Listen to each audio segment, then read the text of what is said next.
Bonjour, je suis Alain Leduc, je suis énergiseur de créativité. Mon job consiste à proposer toute une série d'approches, de techniques, d'outils pour favoriser, pour développer, pour activer la créativité et l'innovation dans les entreprises. L'attitude créative pour le candidat entrepreneur est devenue quelque chose de fondamental.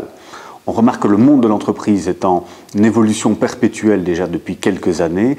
Ce qui avant pouvait être un choix, c'est-à-dire que la créativité pouvait être un choix pour l'entrepreneur, est devenu maintenant réellement un impératif. On constate que le succès d'une entreprise dépend parfois plus de ses idées que de ses produits ou de ses services. C'est un peu bizarre, mais c'est comme ça.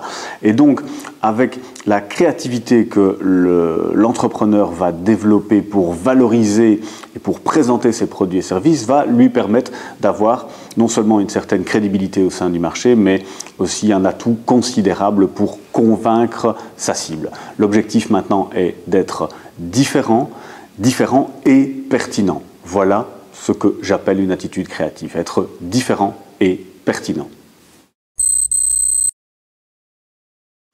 Oui, il existe des méthodes pour développer sa créativité. On a souvent tendance à croire que la créativité est quelque chose qui pourrait être qualifié d'inné ou un peu comme un talent. C'est faux. La créativité n'est pas un talent. Il existe effectivement des méthodes pour devenir créatif, plus que des méthodes, même un réel processus créatif avec certaines étapes par lesquelles il faut passer et aussi certaines conditions à respecter. La créativité n'est pas une activité excentrique ou improvisée, c'est quelque chose qui doit être construit, c'est quelque chose de sérieux qui doit donc suivre ce fameux processus. J'ai toujours tendance à dire que la créativité peut s'exprimer pleinement à partir du moment où il y a une certaine rigueur, une certaine discipline dans la réflexion créative.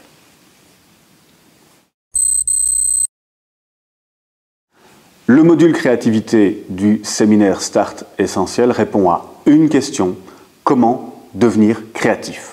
C'est-à-dire, quelles sont les attitudes, les comportements, quelles sont les techniques pour développer sa créativité.